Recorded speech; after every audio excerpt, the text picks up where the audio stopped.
Buenas tardes, bienvenidos a El Pacto de Gracia. Es una bendición estar aquí con ustedes hoy esta tarde. Antes que comenzamos nuestro servicio de hoy, nada más tengo algunos anuncios.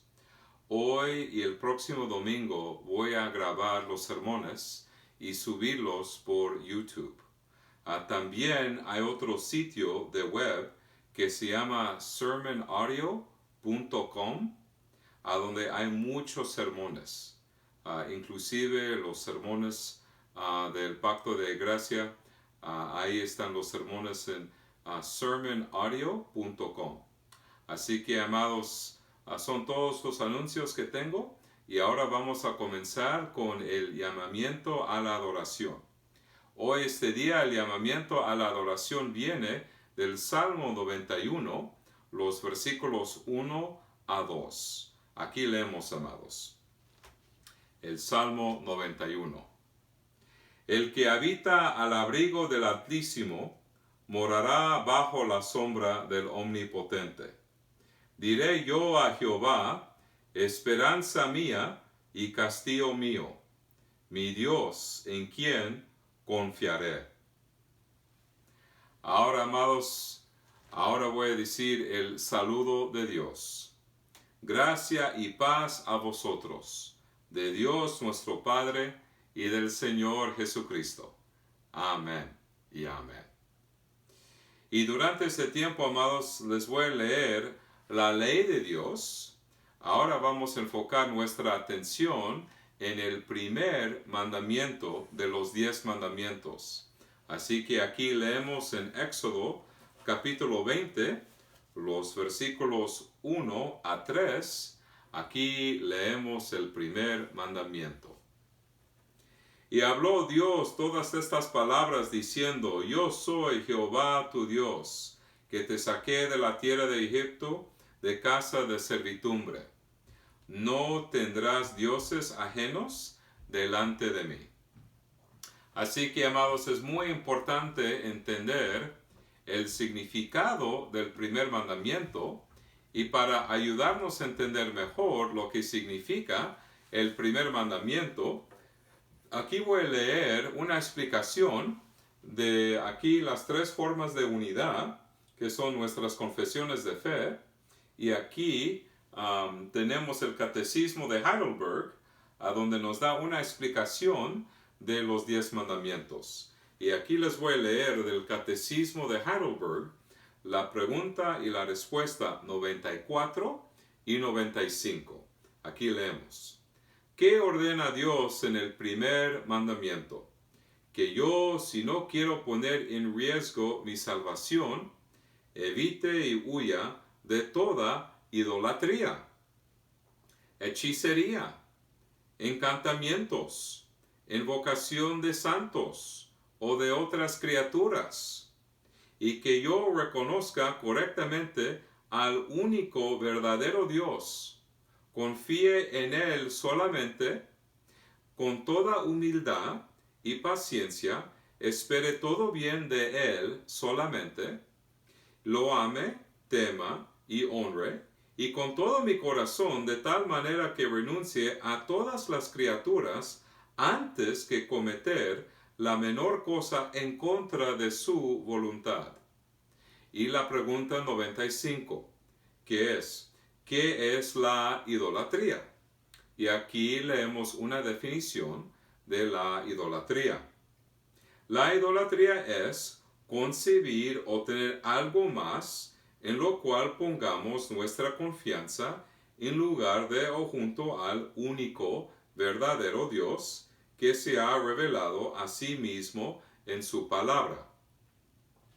Así que, amados, cuando pensamos de los ídolos, no solamente nos estamos refiriendo, por ejemplo, que hay una persona que tiene en su casa ídolos por ejemplo, de madera, o de metal, o de plata, o de oro, pero también ídolos vienen en varias formas. Por ejemplo, el dinero. El dinero puede ser un ídolo. El trabajo puede ser un ídolo. Hay cosas terrenales, ¿verdad?, que pueden funcionar en nuestras vidas, en nuestros corazones, como un ídolo. Y es muy necesario arrepentirnos de nuestra idolatría, especialmente en estos días, en estos tiempos a donde todos están en casa, ¿verdad? Porque tenemos temor del coronavirus, ¿verdad? Nosotros confiamos en el Señor, en Jehová, en el Dios omnipotente y todopoderoso, el creador del universo y de la tierra y de los cielos. Confiamos en Él y dependemos de Él y de su protección y provisión. Y especialmente cuando pensamos que vamos a confiar en Dios. Ya como, ¿verdad? Las palabras del Salmo 91, ¿verdad? Dios, vamos a confiar en Él. Él es nuestro castillo, nuestro refugio. Y vamos a depender de Dios por todas nuestras necesidades. Y amados, cuando pensamos el Evangelio, tenemos una necesidad de un Salvador. Tenemos la necesidad de la salvación, ¿verdad? Y aquí, atrás de su boletín, tenemos las palabras y del Catecismo del Heidelberg, la pregunta 60, que aquí leemos cómo eres justo delante de Dios, y es un resumen del Evangelio. Es un resumen de cómo obtenemos la salvación por la fe. Y también la fe es un don de Dios. Aquí leemos: ¿cómo eres justo delante de Dios? Respuesta: solamente por la verdadera fe en Jesucristo. Es decir, aunque mi conciencia me acuse de que he pecado gravemente en contra de todos los mandamientos de Dios, y nunca he guardado ninguno de ellos, y siempre estoy inclinado a todo mal, no obstante, Dios, sin ningún mérito mío, por pura gracia, me otorga e imputa la perfecta satisfacción, justicia y santidad de Cristo, como si yo nunca hubiera cometido ni tenido ningún pecado, y como si yo mismo hubiese cumplido toda la obediencia que Cristo ha cumplido por mí, si tan solo acepto tal beneficio con un corazón creyente. Y sabemos que la fe también es un don de Dios. La salvación es un don de Dios. La fe es un don de Dios. Y por el instrumento de la fe abrazamos a Cristo y todas las promesas del Evangelio. Así que, amados, damos gracias a Dios que tenemos el perdón de los pecados, la satisfacción, la perfección, la santidad, la obediencia perfecta de Cristo acreditada a nuestra cuenta. Y damos gracias a Dios que esto lo recibimos a base de la gracia de Dios. ¿Y qué significa la palabra gracia? Un don inmerecido. Amén y amén. Y ahora, amados, otra bendición que tenemos es no solamente el perdón de los pecados, la justicia de Cristo, pero también tenemos otra bendición que es la oración. Cuando Jesucristo murió en la cruz y dijo, consumado es, ¿qué pasó dentro del templo? Ahí en Jerusalén, a donde hay el lugar sagrado y el lugar más sagrado, el lugar santísimo, ¿verdad? La cortina dentro del templo se rompió en dos pedazos, y nosotros, a base de Cristo, podemos entrar en la presencia de Dios con nuestras peticiones y también pedir a Dios por su ayuda. Y damos gracias a Dios por la oración.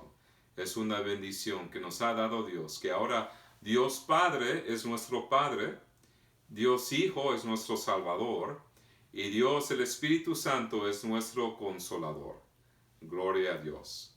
Y antes, amados, que comenzamos nuestra oración familiar, nada más quiero mencionar algunas peticiones durante este tiempo.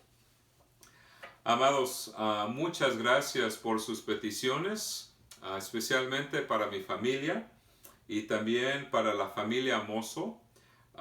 Marta no puede respirar muy bien y tiene dolor de cabeza, así que por favor en sus oraciones Vamos a pensar de Marta Mozo. Margarito y los hijos se están mejorando poco a poco.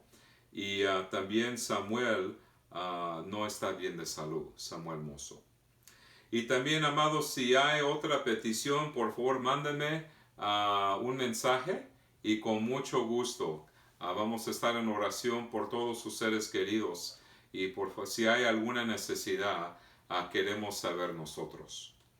Y claro que vamos a pensar de todas las personas que tienen el coronavirus, ¿verdad? Pensamos en los residentes de Chicago y los residentes de Illinois.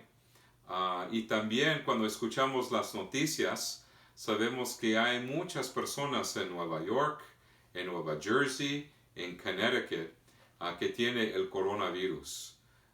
Y así que es algo muy serio y estamos pensando de ellos también durante este tiempo.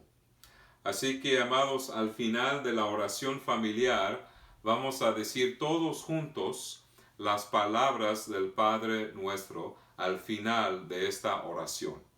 Así que, amados, vamos a ofrecer una oración a nuestro Padre Celestial en el nombre de Jesucristo, nuestro mediador, con la ayuda y con el poder del Espíritu Santo. Así que, amados, vamos a orar. Vamos a orar. Padre Celestial, oremos por la salud de todos. Sabemos, Señor, que hay muchas personas aquí en Chicago y también en la ciudad de Nueva York, también en Nueva Jersey, donde hay personas que tienen el coronavirus.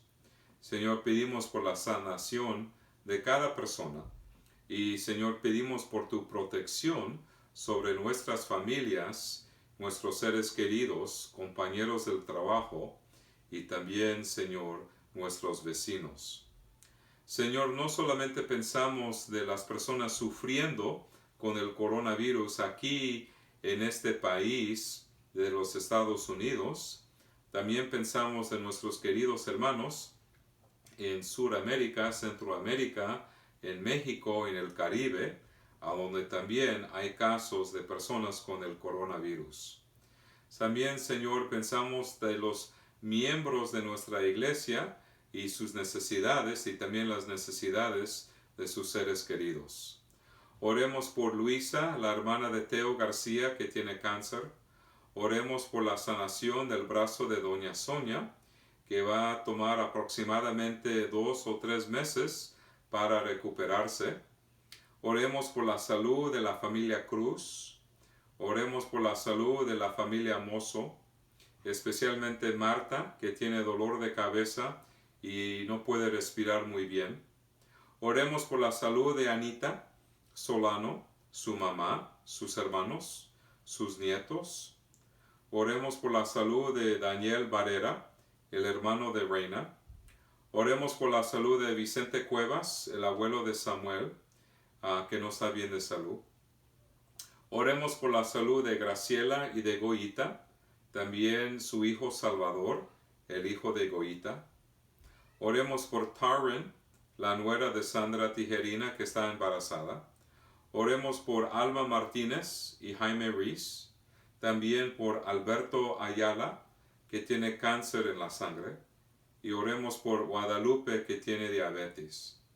Señor, que nos des tu paz, ayúdanos a trabajar, ayúdanos, Señor, a cumplir con nuestros deberes dentro de la casa y afuera de la casa. Ayúdanos a glorificar tu nombre en todos aspectos de la vida y dependemos de tu Espíritu Santo para darnos el poder y el deseo, Señor, para hacer tu voluntad. Señor, concluimos nuestra oración con las palabras del Padre Nuestro. Padre nuestro, que estás en los cielos, santificado sea tu nombre. Venga tu reino, hágase tu voluntad, como en el cielo, así también en la tierra. El pan nuestro de cada día, dánoslo hoy. Y perdónanos nuestras deudas, como también nosotros perdonamos a nuestros deudores. Y no nos metas en tentación, mas líbranos del mal, porque tuyo es el reino, y el poder, y la gloria, por todos los siglos. Amén. Ahora, amados, durante este tiempo vamos a leer nuestro pasaje de hoy. Hoy vamos a continuar nuestra serie de sermones en Santiago y ahora vamos a leer en nuestro pasaje Santiago capítulo 2, los versículos 20 a 26. El título de este mensaje es La evidencia de la fe. La evidencia de la fe. Así que, amados, aquí leemos la palabra de Dios, Santiago capítulo 2, comenzando en el versículo 20 hasta el fin del capítulo. Mas, ¿quieres saber, hombre vano, que la fe sin obras es muerta? ¿No fue justificado por las obras Abraham, nuestro padre, cuando ofreció a su hijo Isaac sobre el altar? ¿No ves que la fe actuó juntamente con sus obras y que la fe se perfeccionó por las obras? Y se cumplió la escritura que dice, Abraham creyó a Dios y le fue contado por justicia y fue llamado amigo de Dios. Vosotros veis pues que el hombre es justificado por las obras y no solamente por la fe. Asimismo también Rahab la ramera no fue justificada por obras cuando recibió a los mensajeros y los envió por otro camino. Porque como el cuerpo sin espíritu está muerto, así también la fe sin obras está muerta. La palabra de Dios. Ahora, amados, vamos a ofrecer otra oración al Señor porque dependemos del Espíritu Santo para iluminar nuestra mente, para entender las palabras de Dios y para entender las cosas espirituales de Dios. Así que otra vez vamos a orar.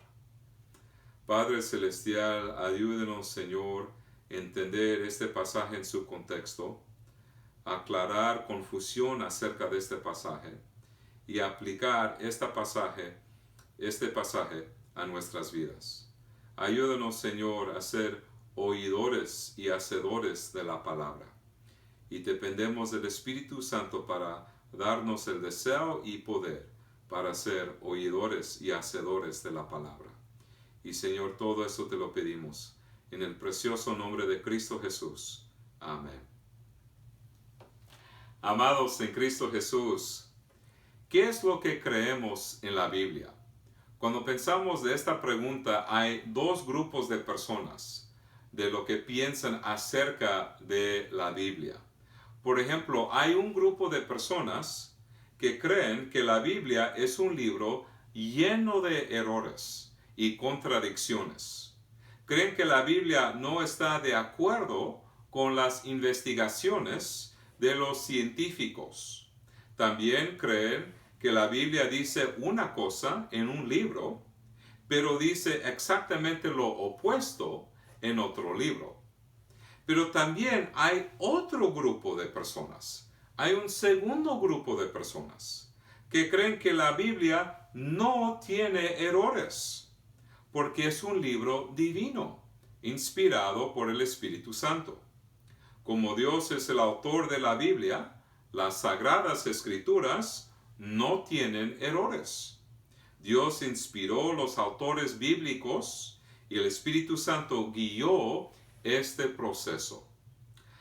Entonces, amados, parece que hay dos grupos de personas, dos opiniones principales sobre la doctrina de las Escrituras. Algunas personas lo aceptan como la palabra de Dios, mientras que otros no. Cuando estos dos grupos empiezan a defender su posición, algo que siempre mencionan los incrédulos es una aparente contradicción en la Biblia. Por ejemplo, en el Nuevo Testamento, Pablo enseña que la salvación es por la gracia de Dios y que Cristo lo hizo todo. Pero cuando leemos la epístola de Santiago, parece que Santiago está enseñando un evangelio diferente. Entonces la pregunta es Es cierto que hay un desacuerdo entre Pablo y Santiago sobre el Evangelio. Es cierto que el Nuevo Testamento enseña dos diferentes evangelios. ¿Hay una contradicción en el Nuevo Testamento sobre el Evangelio, sobre el mensaje de la salvación? Amados, la respuesta a todas estas preguntas es no, absolutamente no.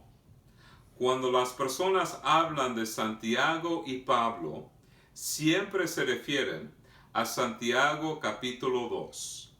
Con la iluminación del Espíritu Santo, vamos a aclarar esta confusión y afirmar que solamente hay un solo evangelio y un solo mensaje de salvación. Así que, amados, la Biblia es inspirada por Dios sin errores. Y todas las Escrituras enseñan que nuestra salvación depende de Dios. Depende de Dios. No depende de nosotros, ni depende de nuestras obras.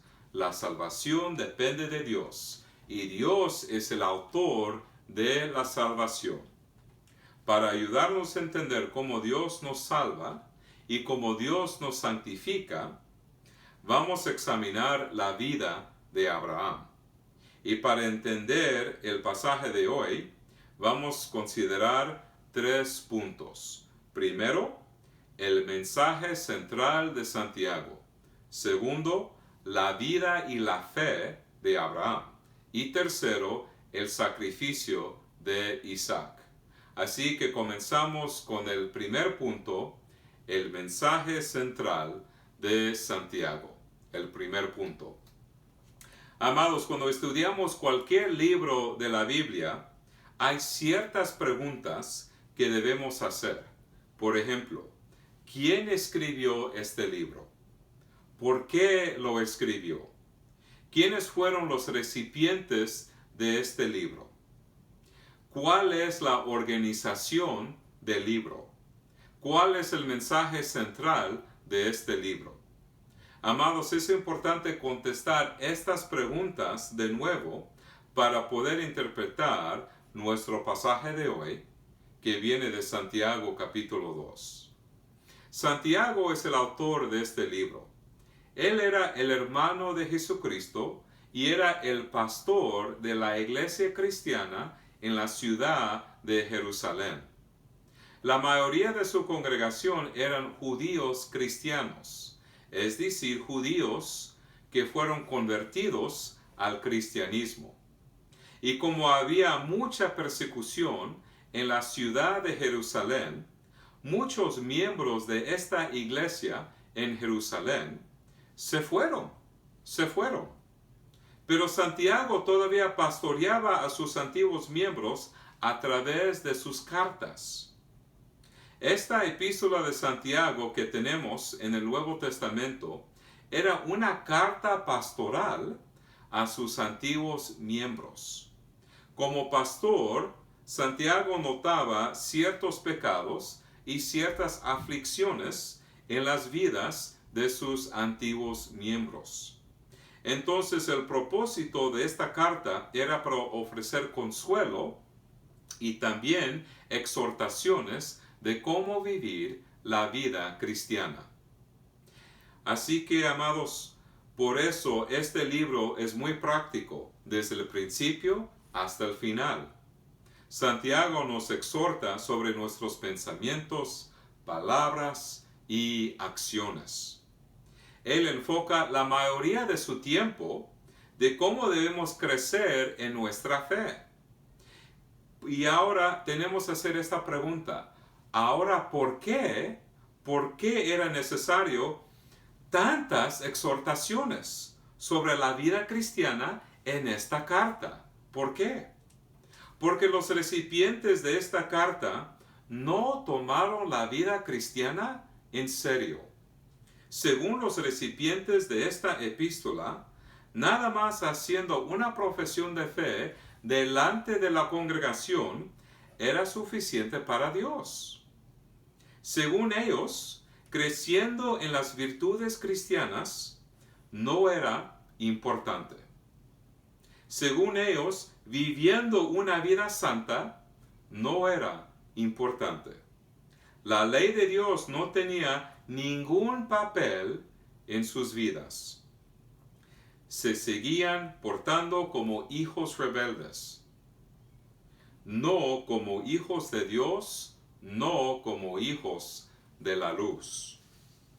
Así que como un buen pastor, Santiago estaba corrigiendo esta mentalidad y actitud equivocada.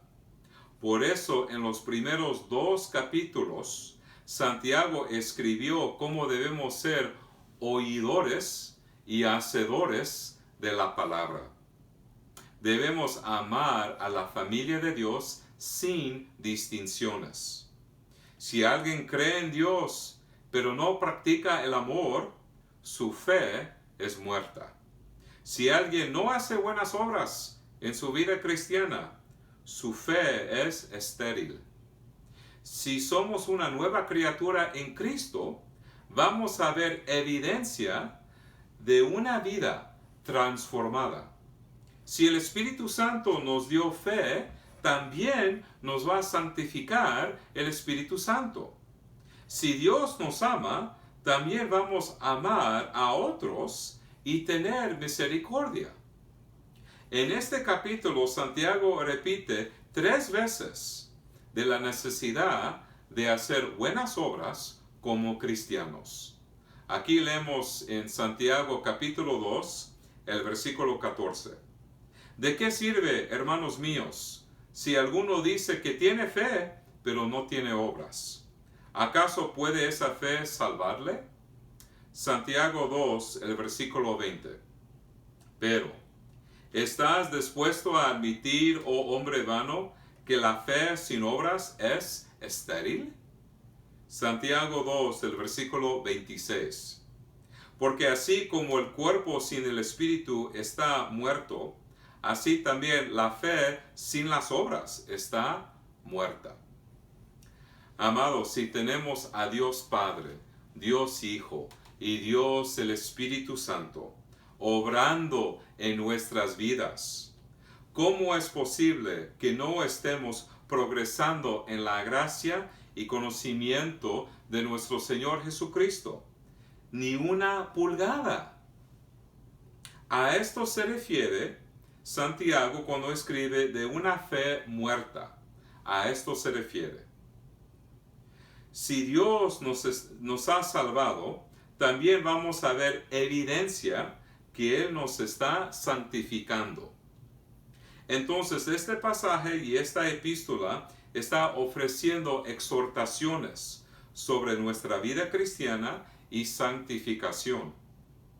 En este pasaje, Santiago nos está diciendo que sí vamos a ver frutos del Espíritu en nuestras vidas, como el fruto del amor al prójimo.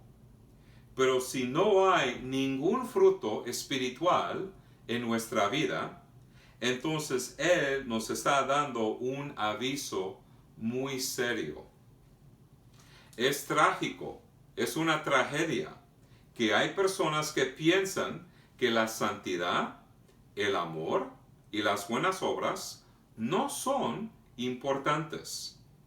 Cuando Santiago trató de reprender a este grupo equivocado, algunos de ellos eran tercos en su ignorancia e inmoralidad. Alguien que sigue este camino está en el camino de la condenación. Ningún pastor quiere ver los miembros de su congregación en el camino del vicio, en el camino del pecado. En otras palabras, en el camino que le lleva a la perdición. En nuestro camino con el Señor, no solamente vamos a hablar del amor de Cristo, pero también vamos a practicar el amor de Cristo. Un cristiano sin amor o buenas obras es como un cuerpo sin espíritu. como leemos en el versículo 26. El cuerpo necesita el espíritu, y también la vida de un cristiano debe ser caracterizada por buenas obras. También por medio de estas buenas obras estamos expresando nuestra gratitud a Dios por su gran salvación. Con nuestras buenas obras estamos diciendo a Dios: muchísimas gracias, Señor, por mi salvación. Cuando hacemos buenas obras, no estamos tratando de ganar nuestra salvación por medio de nuestras obras. ¿Por qué? Porque Cristo ya lo hizo todo. Como Cristo dijo en la cruz: consumado es. Cristo lo hizo todo. Él cumplió todos los requisitos de nuestra salvación. Ahora el segundo punto, la vida y la fe de Abraham. Para ayudarnos a entender la importancia de crecer en su fe y crecer en su camino con el Señor, Santiago nos dio dos ejemplos del Antiguo Testamento: Abraham y Rahab. Y vamos a enfocar nuestra atención en la vida de Abraham. Primero, les escribe de la vida de Abraham. Ahora la pregunta es: ¿quién era Abraham? ¿Quién era? Abraham era una persona muy importante en la Biblia. El Antiguo Testamento lo menciona 234 veces. El Nuevo Testamento lo menciona 62 veces. La Biblia se refiere a Abraham como el creyente, el amigo de Dios, el patriarca de la fe. Abraham tuvo fe en Cristo.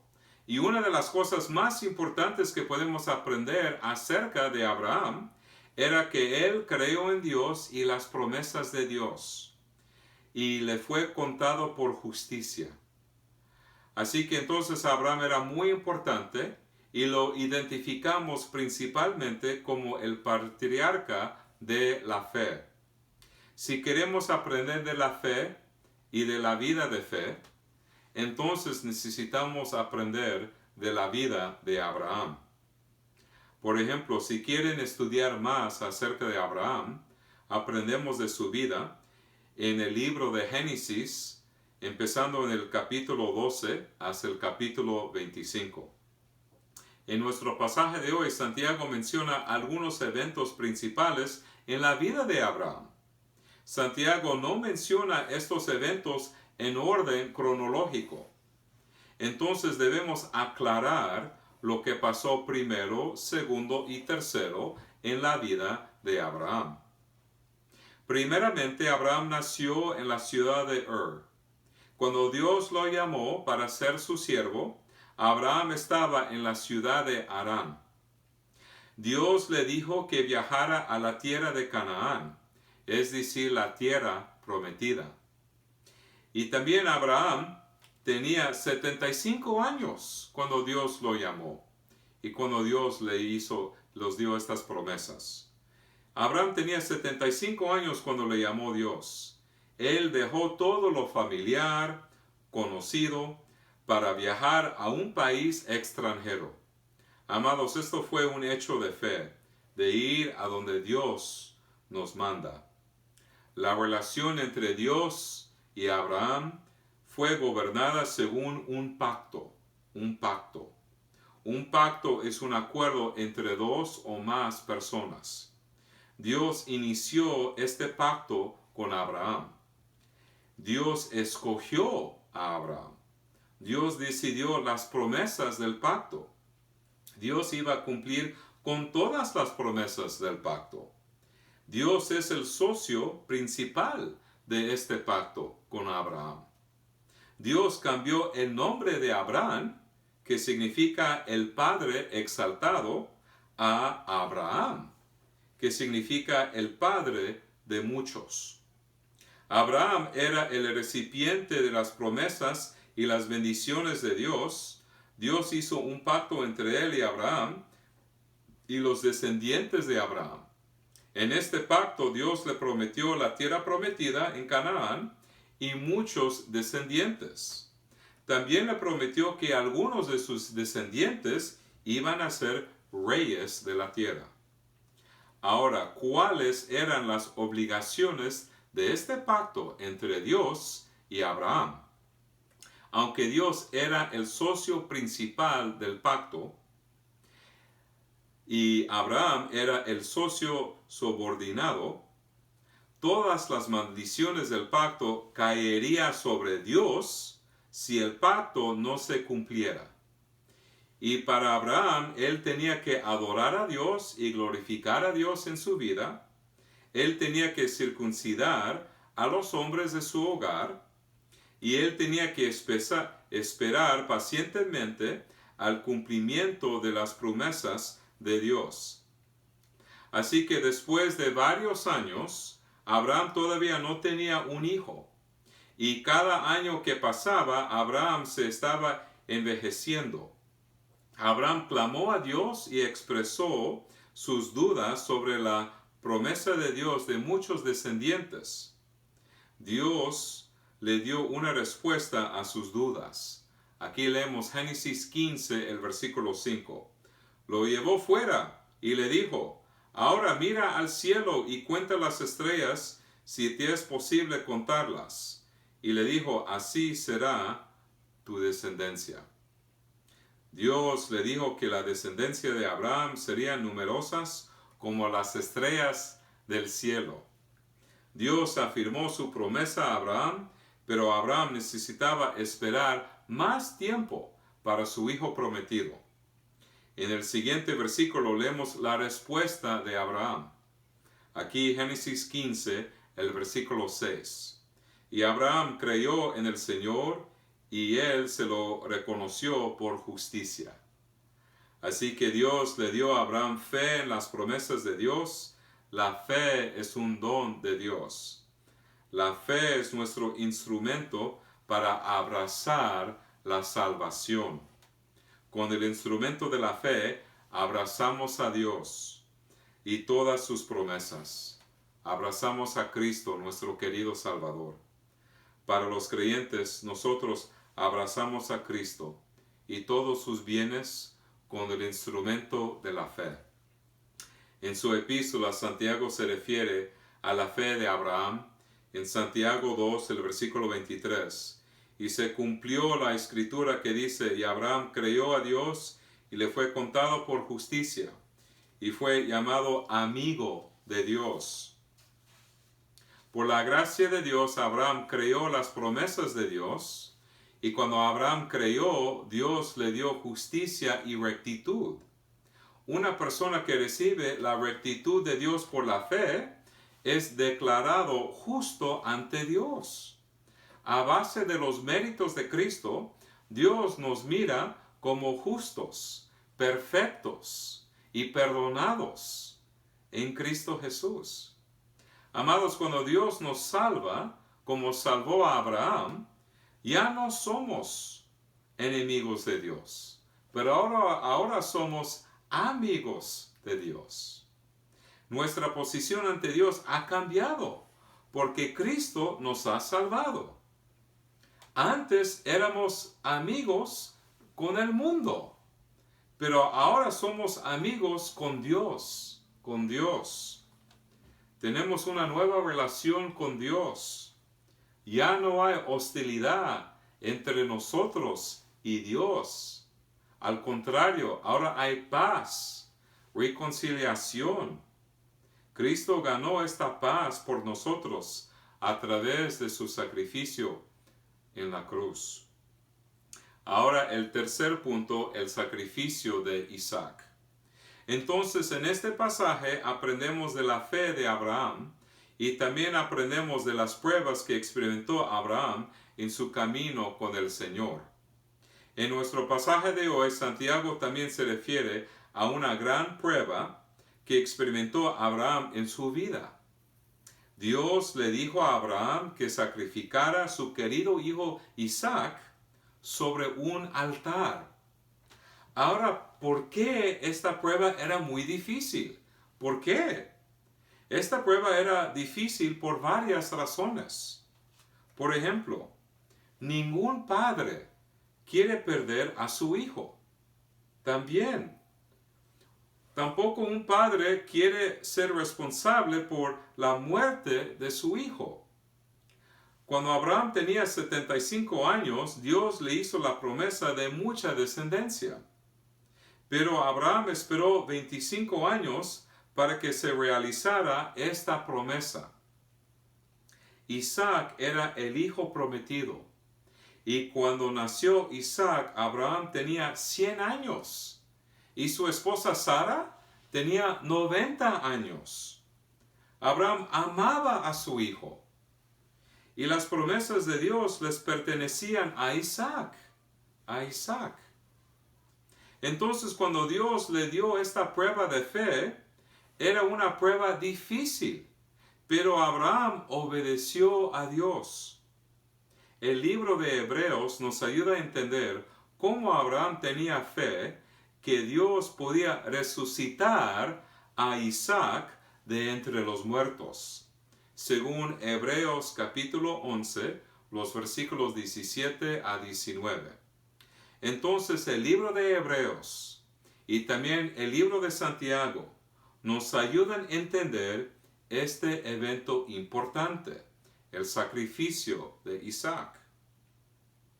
Y esto es lo que escribió Santiago sobre el sacrificio de Isaac. Santiago 2, el versículo 21. ¿No fue justificado por las obras Abraham, nuestro padre, cuando ofreció a Isaac su hijo sobre el altar? Este versículo 21 dice que Abraham fue justificado por las obras cuando ofreció a Isaac sobre el altar. Ahora, es posible que este versículo 21 está contradiciendo las enseñanzas de Pablo sobre la salvación. Pablo escribió que somos justificados por la fe. Ahora Santiago nos está diciendo que somos justificados por las obras. ¿Cómo podemos explicar este versículo 21 y armonizar las enseñanzas de Pablo y de Santiago sobre el Evangelio? Primeramente necesitamos recordar que por la gracia de Dios, Abraham estaba reconciliado con Dios y justificado por la fe antes que ofreciera a su hijo Isaac como un sacrificio. La salvación de Abraham se cumplió en Génesis 15 y el sacrificio de Isaac ocurrió 30 años más tarde, en Génesis 22. Entonces Abraham ya estaba salvo y justificado 30 años antes del sacrificio de Isaac. La pregunta es, ¿por qué Santiago dice que Abraham era justificado por las obras? Amados, la palabra justificado tiene dos significados. Cuando Pablo usa la palabra justificado en sus cartas, se está refiriendo cómo Dios nos declara justos a base de los méritos de Cristo. Pablo relaciona esta palabra a nuestra salvación y justificación. Pero hay otra definición para la palabra justificado. Justificado puede significar demostrar. Nosotros demostramos quiénes somos por medio de nuestros hechos. Nuestros hechos son una demostración de nuestra identidad. Este verbo en griego se usa de esta misma manera en Lucas 7, el versículo 35. Pero la sabiduría es justificada por todos sus hijos, pero la sabiduría es justificada por todos sus hechos. Así que podemos ver una demostración de sabiduría a través de hechos sabios. Entonces Abraham estaba mostrando su fe en Dios a través de sus hechos. Nuestra fe no solamente es algo intelectual, pero cada día tratamos de ponerla en práctica. A esto se refiere Santiago en Santiago 2, el versículo 22. Ya ves que la fe actuaba juntamente con sus obras, y como resultado de las obras, la fe fue perfeccionada. Entonces Santiago estaba diciendo que las obras de Abraham eran evidencia de su fe. Y durante toda su vida, Dios estaba perfeccionando la fe de Abraham. Dios le dio la gracia para pasar por pruebas difíciles.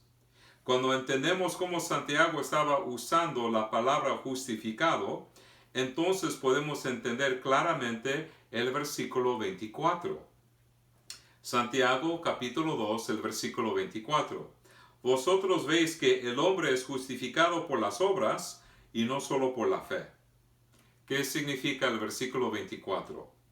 Si queremos evidencias de la fe de una persona, evidencia que es un cristiano, evidencia que Dios sí lo ha salvado, lo vamos a encontrar en sus obras.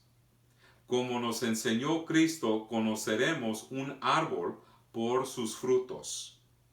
Si el Espíritu Santo está obrando en nosotros, vamos a ver frutos del Espíritu en nuestras vidas. El Espíritu nos da el deseo y el poder para glorificar a Dios en todos los aspectos de nuestra vida. Cuando Santiago usa la frase solo por la fe, lo estaba usando de una manera diferente que Pablo. Para Santiago, solo por la fe es una referencia a las personas que son cristianos en nombre solamente. Son cristianos que profesan el nombre de Cristo, pero no han cambiado su estilo de vida. No han abandonado sus viejos moldes. Según este grupo, la profesión de la fe es suficiente, es todo. No es necesario de glorificar a Dios en su vida cristiana. Nada más profesar su fe en Cristo e ignorar las exhortaciones de la Biblia, ignorar los mandamientos de Dios. Entonces el versículo 24 es un aviso a este grupo de cristianos que no honran a Dios en sus pensamientos, palabras y acciones. Este grupo no practicaban el amor a su prójimo. Santiago estaba reprendiendo a este grupo por su fe superficial. Gloria a Dios por su maravillosa gracia y por su fidelidad por seguir santificando nuestras vidas y perfeccionando nuestra fe. Por la obra del Espíritu Santo vamos a ver más evidencia en nuestras vidas que Dios nos ha salvado. En nuestras vidas vamos a ver evidencia que Dios nos está santificando, que Dios nos está transformando. El Dios que nos salvó es el mismo Dios que nos santifica. Nuestras vidas son obras de sus manos y nunca seremos las mismas personas. Amén y amén. Vamos a orar. Padre Celestial, dependemos de ti para ser oidores y hacedores de la palabra. Dependemos de ti, Señor, para la salvación y para la santificación. Señor, dependemos del Espíritu Santo para producir los frutos del Espíritu en nuestras vidas, para santificarnos, para transformarnos, y dependemos de ti, Señor, para darnos el deseo y el poder para honrarte en todos los aspectos de la vida. Señor, dependemos del Espíritu, Señor. Y Señor, todo eso te lo pedimos en el precioso nombre de Cristo Jesús. Amén. Ahora, amados, vamos a concluir con la bendición de Dios. Aquí leo la bendición de Dios. La gracia del Señor Jesucristo, el amor de Dios y la comunión del Espíritu Santo sean con todos vosotros. Amén y amén.